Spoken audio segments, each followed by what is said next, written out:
There is no social system more admirably rational in its working than is the spontaneous cooperation of irrational impulses in diverse individuals under the influence of sexual and parental passion. Each person freely obeys his bent and sacrifices selfish interests to ideal interests, which have become organically dominant in the psyche. The mechanism of such virtue is the same as the mechanism of vice, when selfish interests are sacrificed incorrigibly to bad habits. But where the dominant passion serves to enhance the existence of a race, a family, or a civilization, the end secured, assumed to be a supreme good, turns the irrational impulse of the agent into a generous virtue. A worthy suitor, prevailing over hesitations in the lady, and a parent teaching and correcting a stubborn child, are judged to represent morally the true interests of a woman or a child. Eventually, when they look back upon the result of the social influences under which they acted, they may possibly blame those influences. But this private judgment does not destroy the average value of such influences, and of the pliability of those who ordinarily yield to them. Society judges that society should be served. In any case, nature has contrived a survival. Whatever machinery secures this end is therefore justified biologically. The cost to individuals and their selfish or capricious grievances may be regretted by the humanitarian, but a rationalist may observe that ships that are not seaworthy had better not put out to sea. If the social harmonies achieved by governments and civilizations cannot be expected to be perfect, when they arise in the order of Genesis, like patriarchal monarchy, they do not last long, and where a militant party, foreign or native, has imposed them, they bear the birthmarks of ruin and violence, and can never meet the inner complexity and continual transformation of natural demands. Let me consider, for instance, the form of government best known to my probable readers, government by elected magistrates and legislators. How far is the society that elects them represented by them, morally as well as officially? In the first place, we may observe that the parliaments and administrative councils, such as ministries, which these deputies now compose, were not, in their origin, deputations at all, but spontaneous groups of notables representing only their personal interests, rights, and powers. They came forward of their own initiative to exert pressure on one another, on the leaders, and on the people, in favor of such measures as they thought urgent and just, or to give their judgment on the conduct of offenders, or on the justice of current law and morals. In other words, they were free men speaking their own minds and defending their own interests, which they felt to be also those of the country. They met to negotiate and to avoid conflict, if possible, as diplomats do now, and behind their demands or concessions there always stood the threat of succession, rebellion, and war. There was no tacit promise of accepting the policy of the majority. A man might be temporarily cowed into acquiescence by superior numbers or superior force, but he would bide his time and never represent anything but his rights and his conscience. Such a man, if firm and eloquent, might well become the leader of a party, or the common people, if they felt that he took their side, might shout for him and actually invent for him the office of tribune. The tribune would then be deputed to speak for them, and he would be elected to represent them legally only because, in his heart, he represented them morally. The Gracchi, the first tribunes, lost their lives for being representatives of this kind. Perhaps they overestimated the possible virtue of both plebeians and patricians, and represented ideally more than there was to represent, while various abstracted enthusiasts lost their heads during the French Revolution for morally representing too little and underestimating the good sense of their fellow citizens. In contrast to such militant heroes, why are the selected, elected, and paid representatives of the people in modern parliaments so safe? Because they are seldom original, or important enough to be dangerous. They are rather docile followers of a party or of its leaders, who may represent a subversive policy, but who prefer docile adherence, and easily find them among men with average, half-educated, confident minds and fluent language, who ought to adopt a plain party orthodoxy, and to earn a decent living by defending it. Only a revolution, such as is not expected by parliaments, sweeping all other parties out of existence, would threaten private disaster to an active politician. 100 other social jobs are open to him if out of office. To be an average man, in that sense, a fair social representative of the people, is not to be a moral representative of them. Only an exceptional person could be this, as he would have to appreciate justly all the people's interests, and to know, at the same time, which interests and how far each of those interests could be successfully served at the moment. This task, evidently too great for a single unaided individual, is therefore assumed by the various parties, each with its first principles supposed to be the only right ones, and its tradition of gifted leaders who have had ample occasion, each in his own direction, to apply those principles to all human affairs.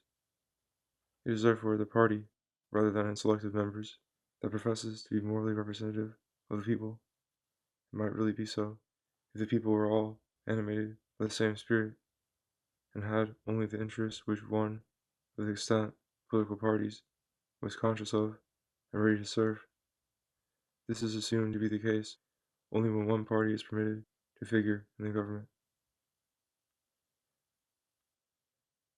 This result is sometimes approached without being secured by force, as when two parties are rivals for power without diverging seriously in fundamentals, so that they can alternate without destroying each other's work, as has been the case normally in England and in the United States.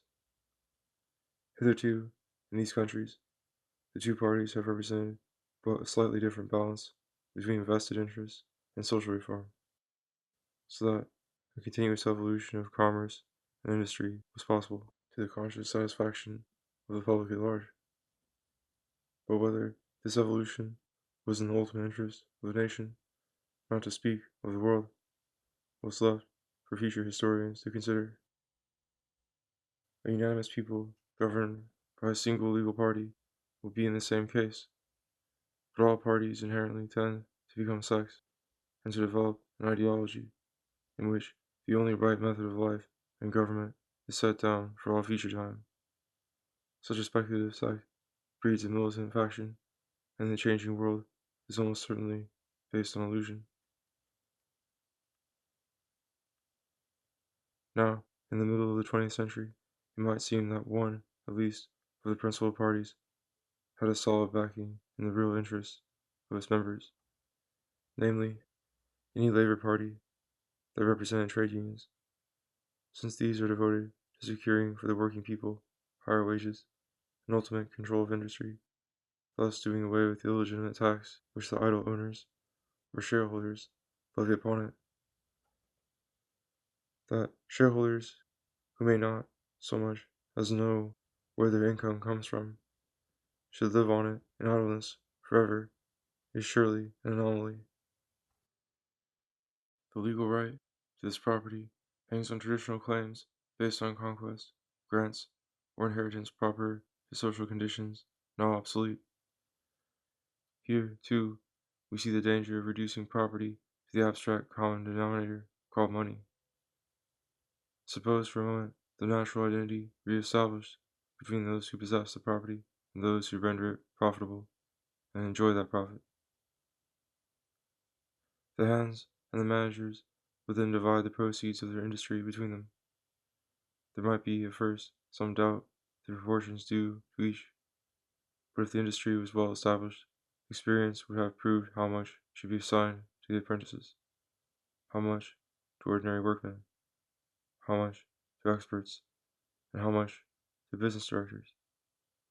Since modern industry involves buying materials and machinery and selling the product in a suitable market, the maximum prosperity of the undertaking would be the common interest of all alike, each receiving the share proportionate to the tested importance of his service. This is an ideal. It suggests cooperation without jealousy, as if all could find work suited to their capacity and might turn it, morally, into a liberal art.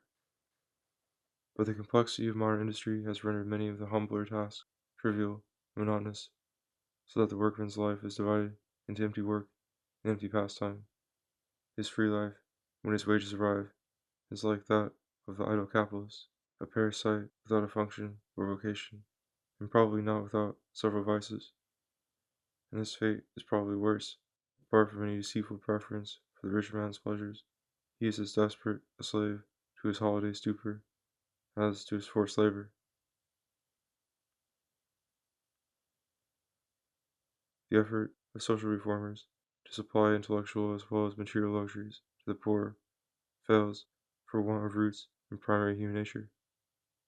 Reform, if it meant scope for popular genius, would let progress come from within, in harmony with economic arts and traditional morals and myths. To dump into the poor man's mind the products of a decadent aristocratic culture will perhaps accelerate the decomposition, but it will not sow the seed of anything better.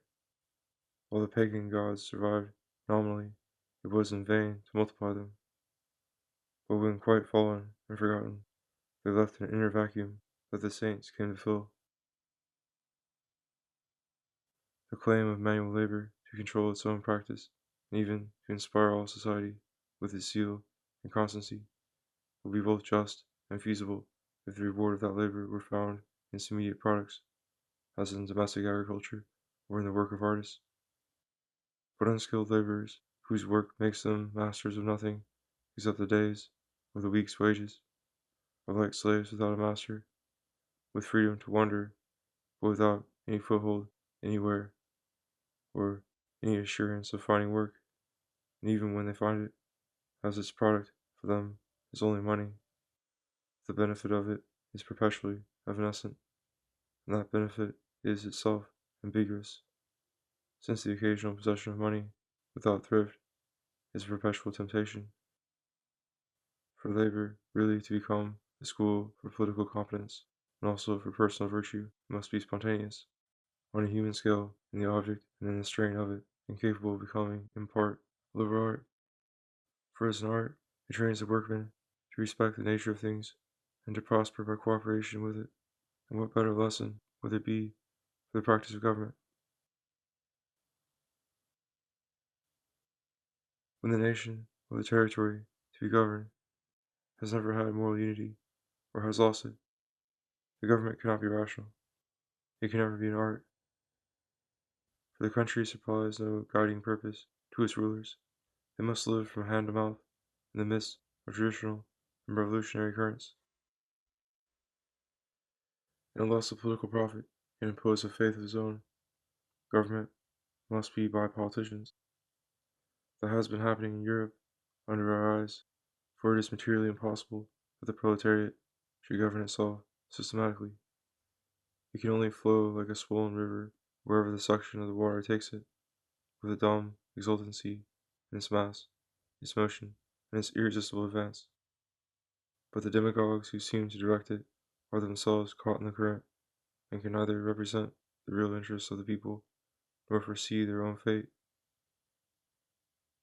They might, indeed, become moral representatives of their people if they defended their spontaneous diversity, harmonized not for universal dominion, but for diverse arts and free associations and special moral disciplines, in which the original genius of each might be developed. But that could be attempted, if not fulfilled, only by some wise leader who came not to destroy the natural order of society in the past, but to purify it. That an elected assembly, though it might initiate a revolution and control, especially by holding the purse strings, the rash impulses of the ruling powers would be incapable of itself governing, was clear to the earliest philosophical students of representative government, especially Montesquieu and the framers of the American Constitution. The executive, though controlled by the legislature, should be autonomous. It also should be traditional and consecutive, so long as the nation is in a vital stage of development or activity. It should be embodied in an institution, if not a hereditary monarchy, a self-perpetuating body like the Roman Senate, naturally representative of the historic and moral vocation of that nation. The American President and the Senate were originally conceived to perform the function of the King in the House of Lords in England, but in England those functions soon became little more than symbolic and ceremonial, and in the United States, until recently, little exercised.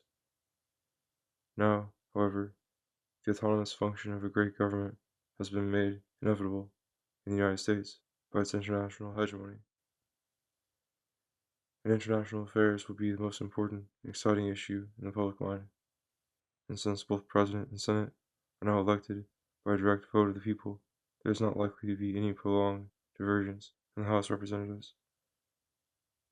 The real question, perhaps, will be whether the President and the Senate shall control the administration, or the administration, with its learning and enterprise, shall dominate the President and Senate.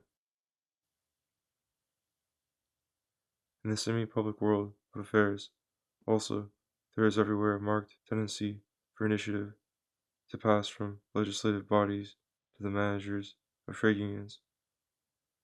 For more representation lies in furthering the interests, not in catching the votes of the people represented, but the interest of the laborer is to be well paid, not overworked, and to be supplied gratis with schools and meals for his children and all sorts of social services for himself and his wife. And that is precisely what his leaders, while they lead an attack on the proprietors of lands or mines or factories, agitate for and gradually secure. But it is obvious that this process must end very soon in the disappearance of landlords and other private owners, the state having rendered their property profitless and taken their place. But how, if all profit on land and equipment is abolished, is the state to continue paying always higher wages for shorter hours of work and supplying a more complete system of free social services? Evidently, when a government has assumed possession of all means of production and controls all business, it cannot distribute in wages and public services more than industry, so organized, will produce, and it will probably, and perhaps beneficially, produce rather less than was at first produced by rival capitalists and private enterprise, since there will be less ardor both in running risk and in earning higher wages. Society will be perhaps happier, but more slack and more resignedly traditional. The fever of the 19th century for sudden wealth, and of the 20th for mechanical marvels, will have yielded to a classic wisdom at a new industrial level of life.